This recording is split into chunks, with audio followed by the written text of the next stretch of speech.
If somebody else joins us, then that would be fine. But I just kind of want to tell you what we're going to do today and then get started. We've got a bunch of games to play, so I want to get to those. All right, believe you can achieve. That's kind of our motto. So hopefully that stayed with you this last week when you came across things that might have been hard.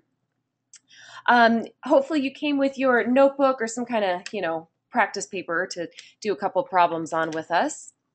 And remember, go ahead and send every problem through the chat or raise your hand, just so I know that you're participating. If by chance you don't know the answer, just send a question mark through the chat so I know that you're still there. Looks like Kaylee and Jack went to go get their paper and pencil. That's good. Oh, this must have gotten um, deleted for some reason there, but I had a place for you guys to type in any questions you had, but it doesn't look like anything specifically came up. So we will just talk about some general problems that you had.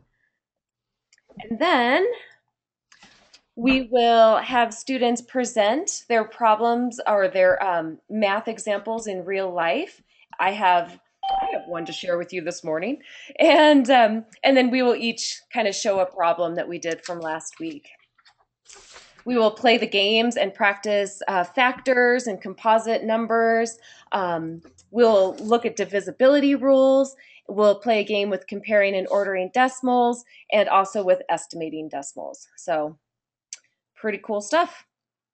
Hi, Simon. If you can turn on your webcam, if it's working or whatever, go ahead and do that. If not, then I'll just be looking for you in the chat today. But all right, let's go ahead and get started.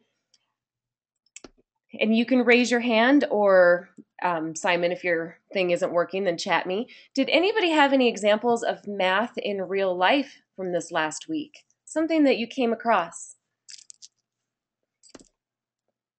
Maybe you were at a store, maybe fifth grade had an example. They were at a baseball game and he sat there and he looked at the scoreboard and he determined the difference between their team's score and the other team's score. So that was a subtraction problem.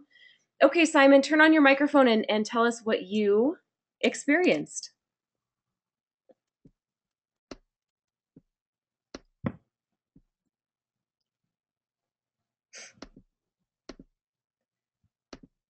I think your microphone's on, Simon, so you could go ahead and tell us.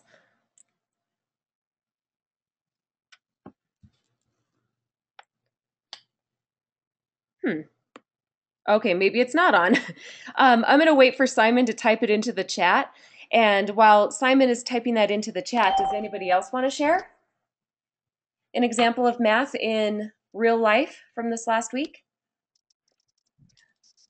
I want you guys to be more aware of things as they happen in your life, because math is something that you use every day, whether or not you're really thinking about it. Okay, I got one person in the chat who said, we were at the store and had to deal with money. Kaylee, do you want to be a little more specific? Did you have to add up what you were buying? Did you have to make sure that you had enough money? What were you doing at the store?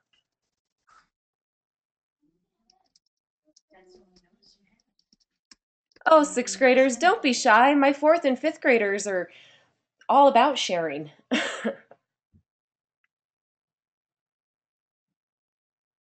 So Kaylee S., that was for you.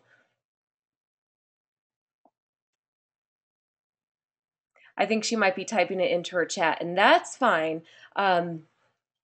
We will, if you guys would prefer doing that instead of telling me verbally, that's okay too.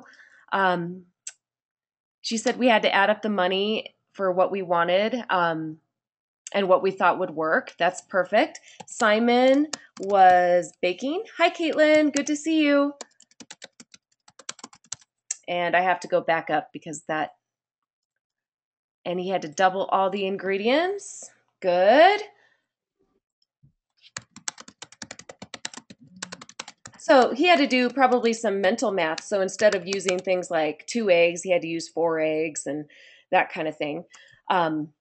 That's perfect. That's exactly right. That's an example of math. Here's my example of math in real life. It was kind of a bummer. Today was payday and my paycheck was wrong. So I calculated the difference of what I should have been paid compared to what showed up in my bank account and was unhappy. So that's something I'm dealing with, math in real life. It happens.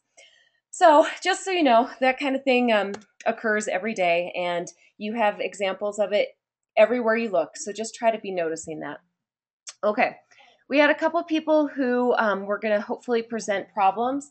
I sent this kind of late last night, so I'm not sure if this reminded you in time or not. But there were some people who had, different types of topics that they were going to share a problem. So, did anybody come prepared? Jack, awesome. All right, Jack, you were going to share an example of different factors. It'd probably be easiest to turn on your microphone and just do it verbally.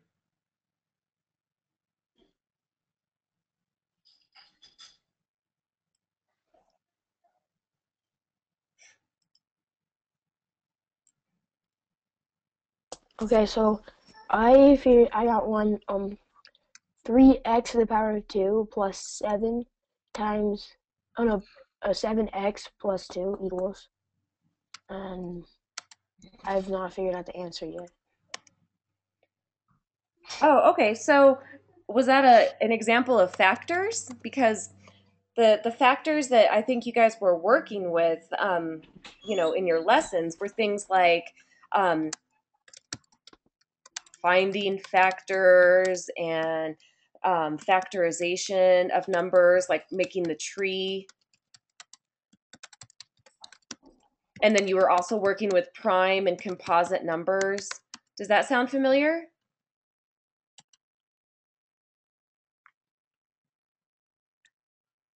I'm sure it does. So Yes. that's all right. Oh, good. And Simon came up with an example of it looks like prime numbers from 1 to 5. Simon, why don't you, since your microphone's not working, why don't you type into the chat the prime numbers that you found? And I will put them on our paper here.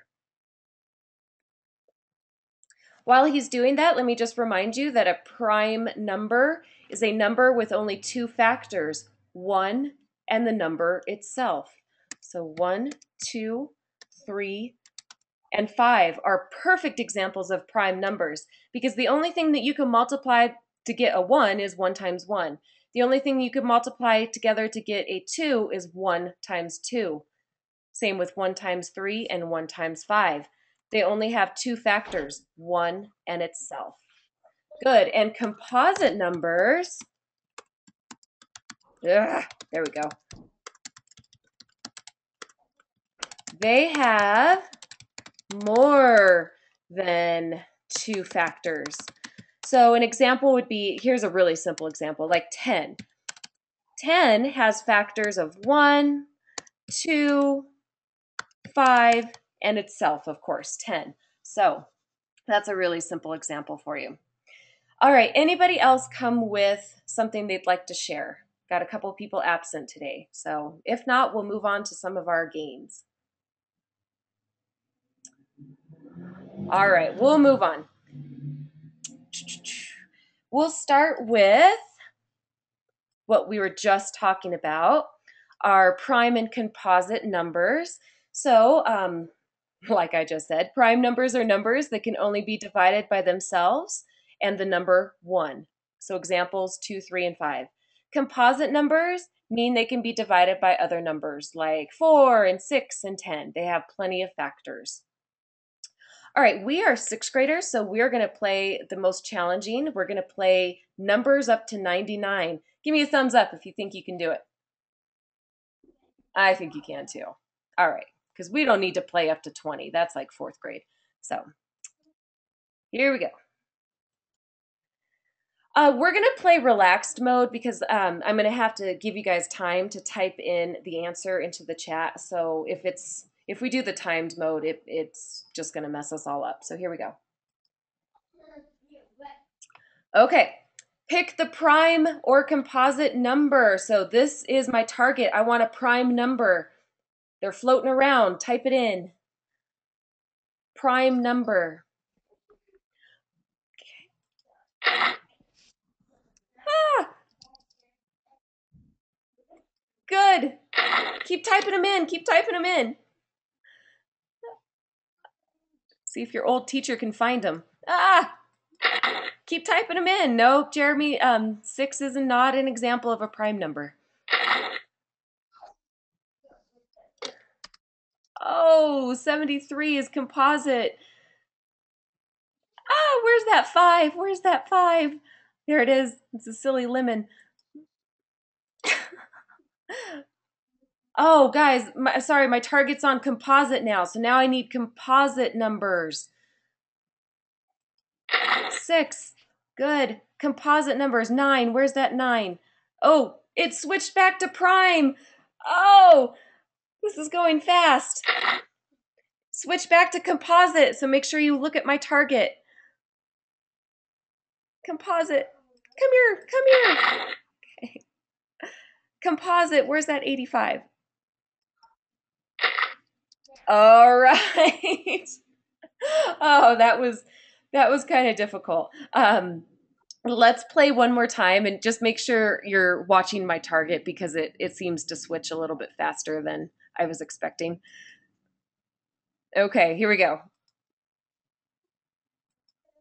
Let's beat our last score. Okay, my target's prime. Type it in, type it in. Okay, 31. 7, where'd that 7 go? Ah, prime. And I can see you guys are typing a lot faster than I'm able to shoot these silly things. All right, prime numbers. 97, come here. Nope, 97's composite. Okay, now we're on composite. 45, definitely. 15. Oh, shoot, we're back to prime. Be careful. We're back to prime. 5, where'd that 5 go? Oh my gosh, we're back to composite. Back to prime. This is hard. It's harder to move it than it is to actually look at all these numbers. Prime, prime.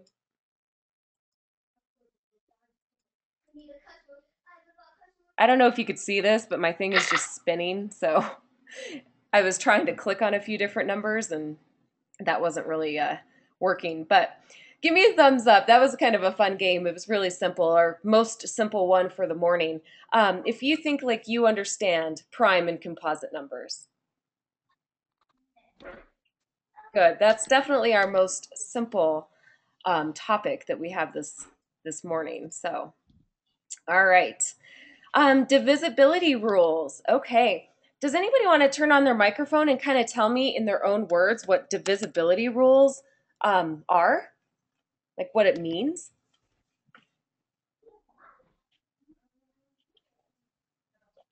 Anybody in their own words? No one, no one, no one. Okay, Simon, go ahead and type it in. We'll wait for you to type it in while I pull up the divisibility game that we're going to play. Okay, so let me see if they actually give us an example. I don't think they're going to.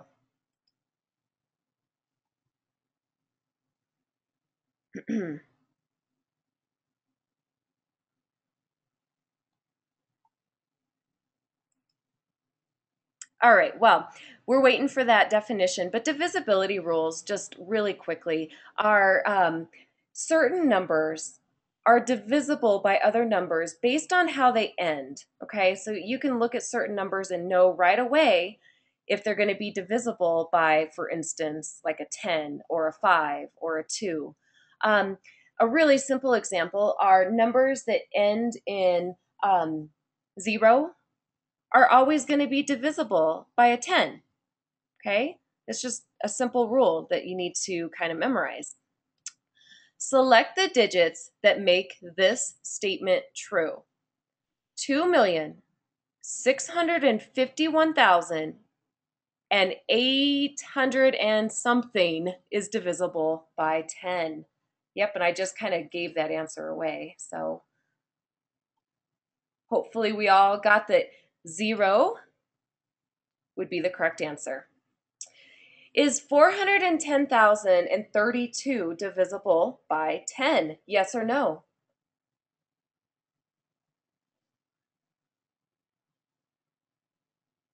Type it into your chat. Okay, most people are saying no.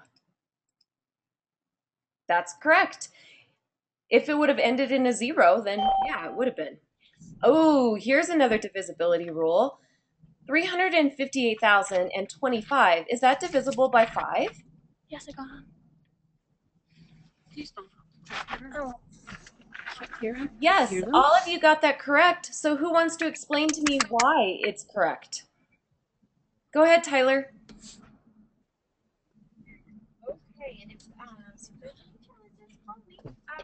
I think that it's correct because whenever the number ends in 5, then no matter what, it has to be divisible by 5. That's right. And that number that we were just working with had ended in a 5. So that was perfect. Hi, Ashley. We're working on divisibility rules right now. So, all right, select the numbers that will make this statement true.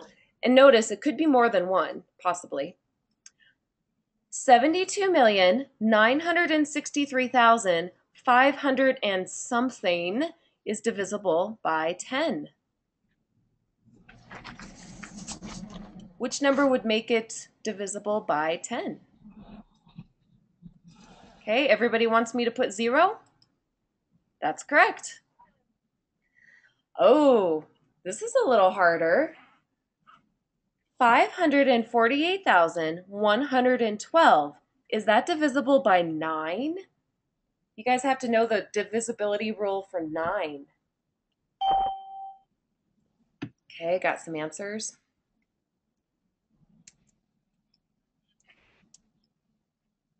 Correct. All of you got that right. Let's pause for a second. Why wasn't that divisible by 9? Jack?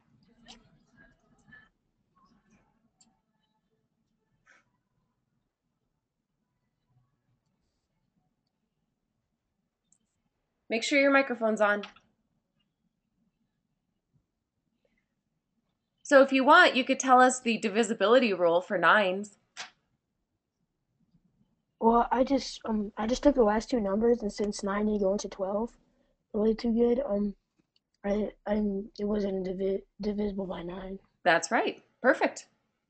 Okay, its digits did not add up to a number that is divisible by 9. That's the rule. Okay, so thank you, Simon. Its digits did not add up to a number divisible by 9. Which digit makes this sentence true?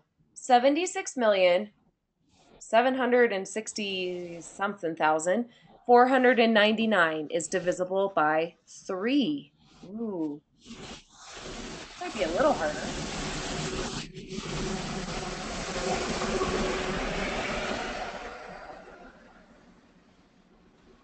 Slightly harder. Okay, most people are saying 3.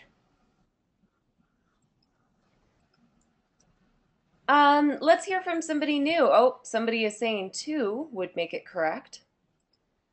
But most people said 3, so let's see. That's correct.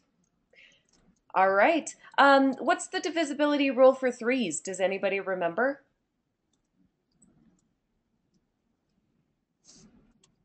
Maybe we'll have to review those. You guys are doing pretty well, but there's actual specific rules for, things divisible by 3.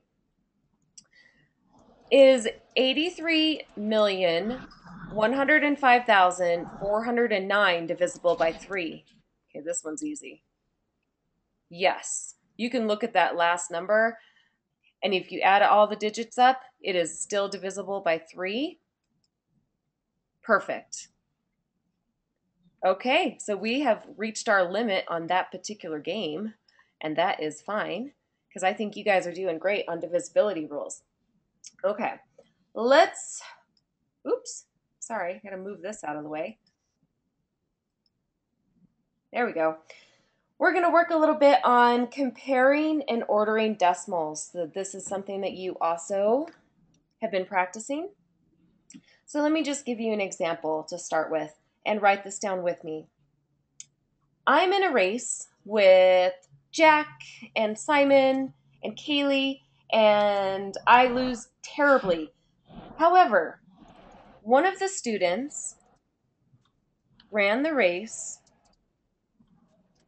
in 14 minutes and 86 hundredths. One of the students ran the race in 14 minutes and 41 thousandths of a minute. And then one of the students ran the race in 14 minutes, 867 thousandths of a minute. We are going to order these decimals. Who ran the race the fastest? We could just say that this was Simon, this was Jack, and this was Kaylee.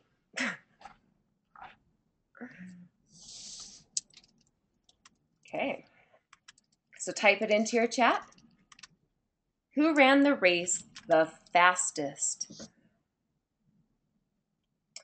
Okay, good. Most of you said Jack. Here's why.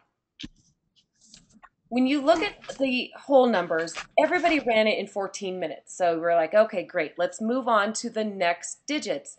And that would be in the hundredths place.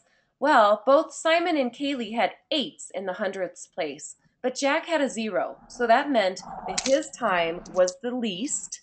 So he was number 1. But then you can see that Simon and Kaylee were like right neck to neck.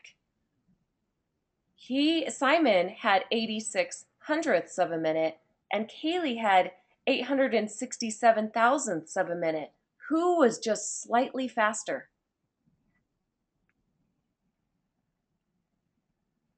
Who was slightly faster, Simon or Kaylee?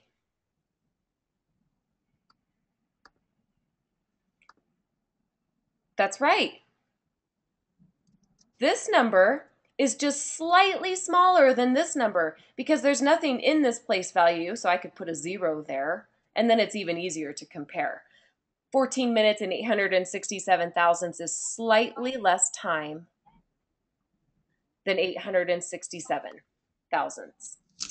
So, Kaylee, sorry, you came in third place, but Mrs. Bruns ran it in like 50 minutes, so she came in last place.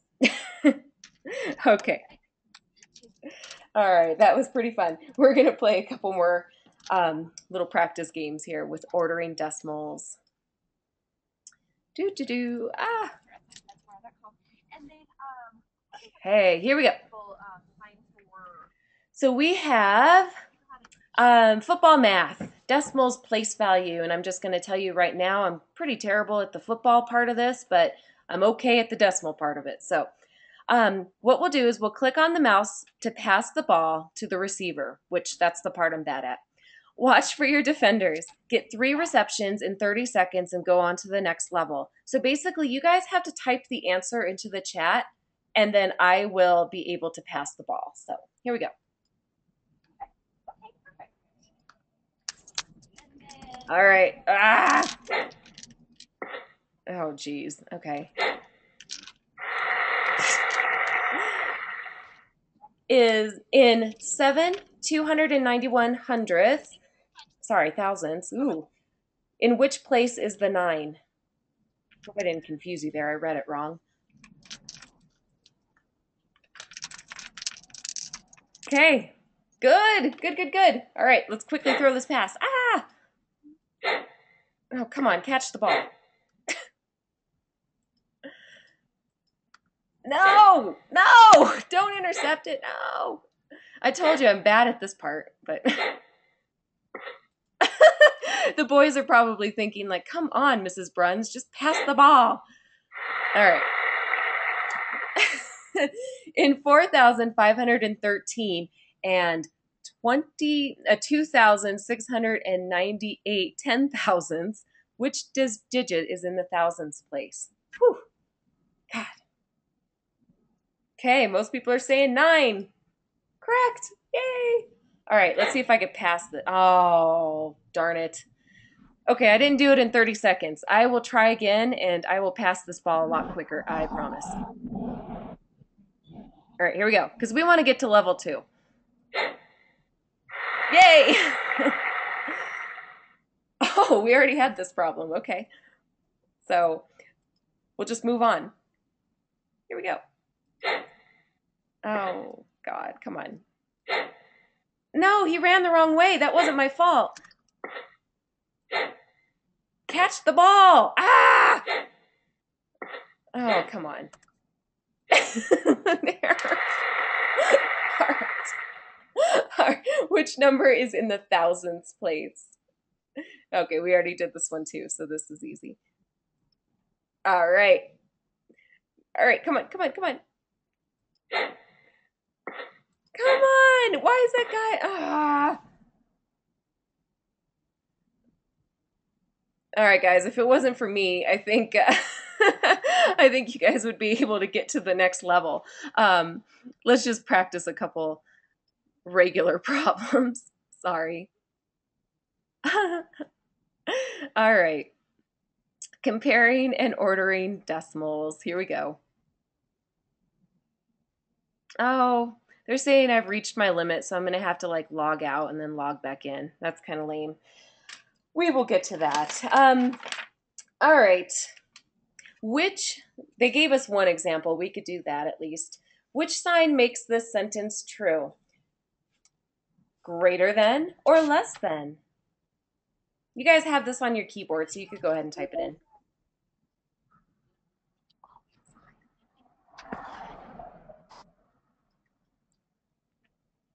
Good. Yay. All right, perfect. All right, let me try to log back into that. See if they'll let me. And what's pretty cool about this is a lot of the things that we've been working on today were in 7th grade, so you can pat yourself on the back. Woohoo! Okay. We were ordering decimals, which of course now it's going to take me forever to find it again. There we go. Bummer! Well, okay, here's one example. You could probably see it behind. No. All right. 8.4 compared to 8.3. Ooh, Simon, you're a member. Type in your username and password, and I will log in for us. That's correct. Okay, give me just a second. I'm going to log in as Simon. He's typing it into the chat right now.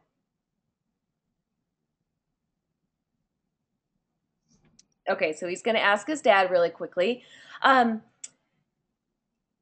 Estimating with decimals is actually something that you're going to be working with in the upcoming weeks. So we're kind of jumping ahead to things that you're going to be doing in the future, but that's okay because, you know, practicing with decimals is never a bad skill to have.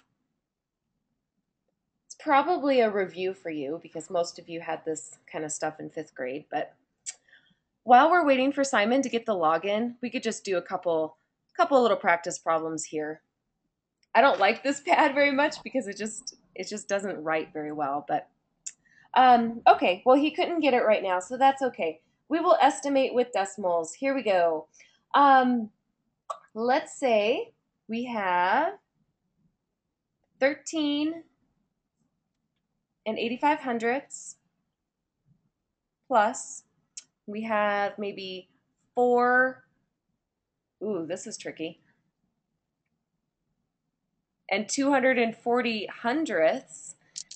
Just know that you should always add that as a place value. But what I want you to do, and this is, we're going to start off easy, is estimate to the nearest whole number.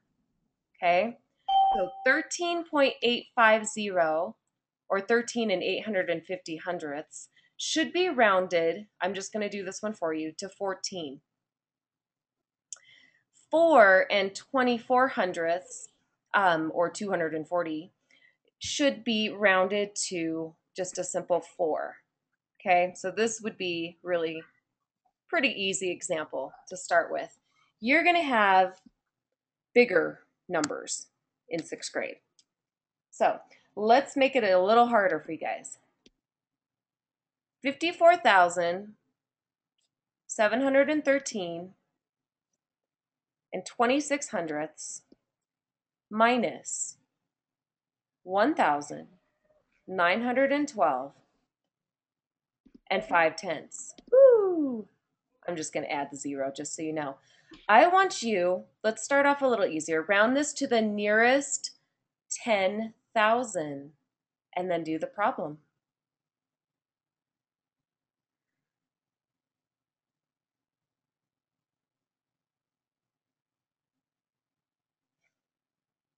The nearest 10,000.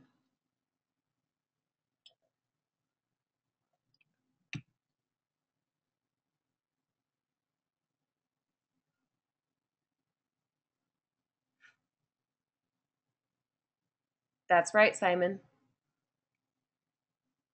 This was kind of a trick question. Maybe I shouldn't have started off hard, but that's okay. Yes, TJ, that's correct. The nearest 10,000 for 54,713 and blah, blah, blah is 50,000. The nearest 10,000 for this number is actually 0. I probably should have made it a little harder like this. Now, if you round it to the nearest 10,000, it would be 50,000 minus 10,000. And that's a little bit easier to work with probably. Okay, so that was a subtraction problem, Simon, but here we go. Let's work with estimating decimals. So we were just rounding to whole numbers. We're going to make it a little bit more challenging, and we're going to round to decimals. So like 742 and 98 hundredths minus 54 and 23 hundredths. I want you to round to the nearest ones place value. Tenths, sorry. Tenths. What am I talking about? Not ones. Tenths. The nearest tenths.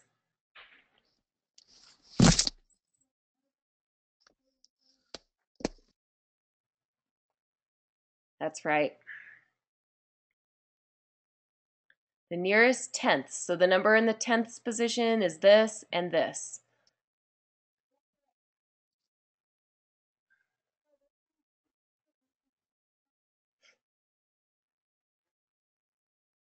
So it's a subtraction problem, actually not addition, TJ, but I think you did the addition, but that's all right. Okay, the nearest tenths would be 743. We rounded this number up to a 3 because this is a 9. It's bigger than 5. 5 or bigger is going to round that number up. However, this is a 2, so everything's going to just stay the same. It's going to be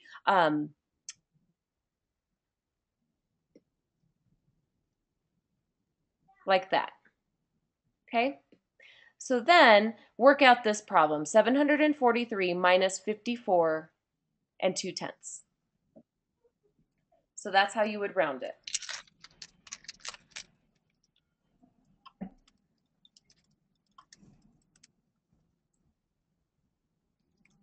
Okay, got one answer.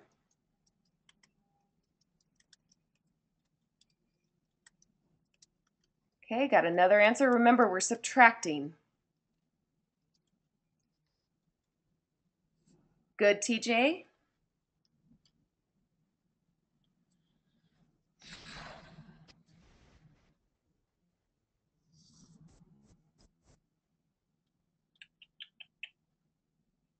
Okay, one more second.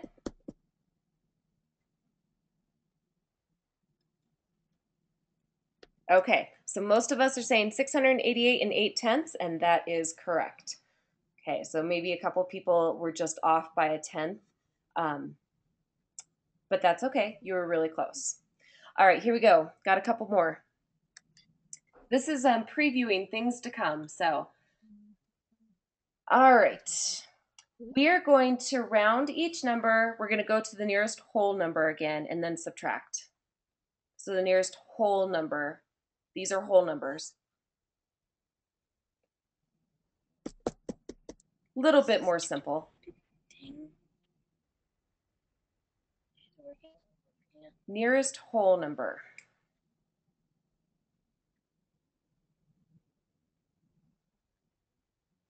Good.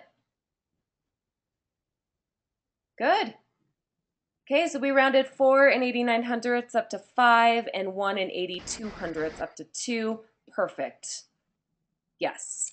Okay, that one was pretty easy. Oops, sorry about that. Okay, and let's try a few more. Here we go.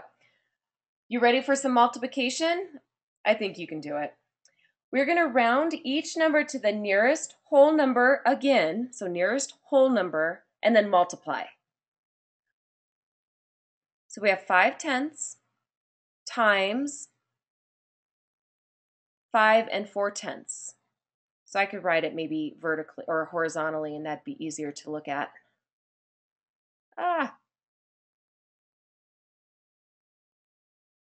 Round to the nearest whole number and multiply. That's right. The nearest whole number for 5/10, because it's a 5 or greater, would be 1. So then we look at 5 and 4/10, and this 4 is not big enough to change this to a 6, so I'm just going to have to leave it a 5, and 1 times 5 is 5. Perfect. Okay, you guys are doing good with multiplication too. All right, let's do a couple more. We're going to go into adding. So nearest whole number and then add. 10 and 93 hundredths plus, how about 5 and 67 hundredths? This should be quick. Yes. Close. Okay, we're adding this time, not multiplying. Good. Ooh, okay, I got a couple different answers actually. Got a couple of people who are not agreeing. So we have 10 and 93 hundredths. That would be rounded up to 11. 5 and 67 hundredths would be rounded up to a 6. And the reason is because this number is bigger than 5. So it's going to round this up to a 6. So your number should have been 17. Perfect. Okay. Just a few more. You guys didn't have a whole lot of new concepts this week, but that's all right. All right, we're going to do another multiplication. So nearest whole number and then multiply. So 6 and 41 hundredths times 7 and 47 hundredths.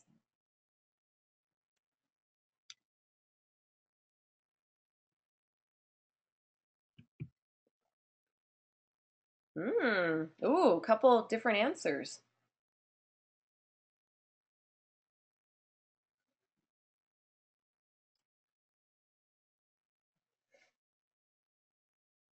Okay.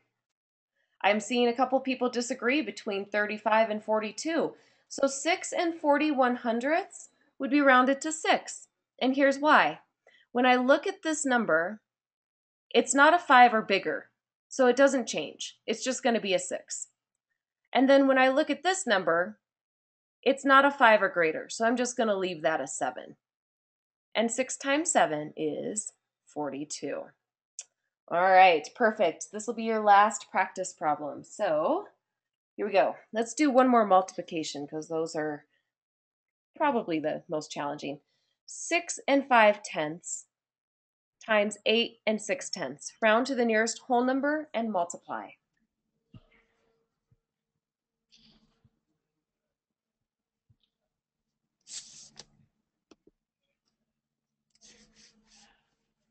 Hey, Miss Bruns. Yeah. Can you please turn my mic off? Because right now I'm in the Silhouette studio and they're playing really loud music, Sure. No problem. and I can't sit outside. Okay. You've been muted. Okay, most people are saying 63 because 6 and 5/10 is rounded up to a 6. I'm sorry. It's rounded up to a 7. Woo! And then 8 and 6/10 is rounded up to a 9. And 7 times 9, of course, is 63. So you guys are right on track. I was hoping that a couple more people would come with examples from this last week that they wanted to share. Did anybody else, maybe while we were talking today, think of an example of math in real life or just an example of a math problem? Yes, go ahead, Tyler. So whenever we get coupons in the mail, and so I had to subtract from the original price the coupon, and we have the King Supers card, so I did both of them. Oh, so coupons plus the King Supers card to figure out what the new price for items would be. Good. Because you have the original price, but then you have a coupon, and then you also have the King Supers card discount. So those are two things that you had to subtract in order to get, what the new prices would be. That's perfect. I love coupons. Anybody else? No? Well, that's something I want you to think about as you go on in these next couple weeks. We don't have any virtual classrooms next week, and I'll talk a little bit more about that in a second. But you use math every single day, even if you don't realize it. Even something as simple as walking to the mailbox to get the mail can be a math problem. How many steps did you take one day to get there versus how many steps it took you the next day, and the difference between that? I mean, that's just kind of a silly example, but maybe the temperature outside and the difference between the high and the low temperature for the day. We're going to have, a little bit of a weather change coming up. So all of our nice weather is going to start going away soon. So that's math right there in real life. Anyway, okay. So next week, we are not going to have virtual classrooms because teachers have meetings all day on Monday and Wednesday, and then you guys will have basically what's a 4-day work week. However, I sent an email out last night to you and your parents, and it's really important that next week you submit at least one thing every day. So Monday is not the most critical day, but Tuesday, Wednesday, Thursday, and Friday are really important. Submit at least one thing every day. So that means you can do, let's say that you finish something and you're getting ready to turn it in and you have two different things. Space it out. Turn one in on Tuesday and the next one in on Wednesday so that you are counted present. In a regular school, you just show up to class and you're counted and it's easy. In a school like this, you have to actually turn something in every day in order to be counted, and you want to be counted because it's money for you. And no, it does not matter what assignment it is. It could be a PE quiz, it can be a social studies assignment, it could be a science quiz, just something every single day. And then again on October 1st, which is the following Monday, you'll have to do it one more time. You have to submit at least one thing on that day. So, any questions about that? I sent out a pretty detailed email, reminding everyone. Also, I sent out an email with your book club assignments. You have over a week to get your book. You do not have to start reading it yet. In fact, I'd prefer that you didn't. And we will start those in the virtual classroom the first week of October as well. So you don't have to do anything with the book. You just have to get it. And yes, Simon, it is only for all the count thing that I was talking about. Submitting an assignment every day is only for next week, and then again on October 1st. After October 1st, if you have done something every single day, then you can go back to normal, where maybe you turn in 8 different things all on one day and then nothing the next day.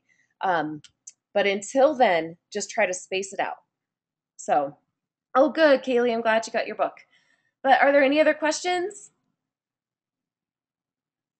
No? You guys did great today. I didn't see like many wrong answers at all. So you must be just rocking in math. And looks like most of your quizzes have been pretty high grades as well. Remember, we have the recordings in our homeroom page. Most of you have been here, so you're not going to want to watch it again. But just in case you're ever absent, you can watch the recordings because they're posted in the homeroom. So that's it for today, guys, and I will see you later. It was fun. Wave goodbye. Bye. Bye bye. Bye.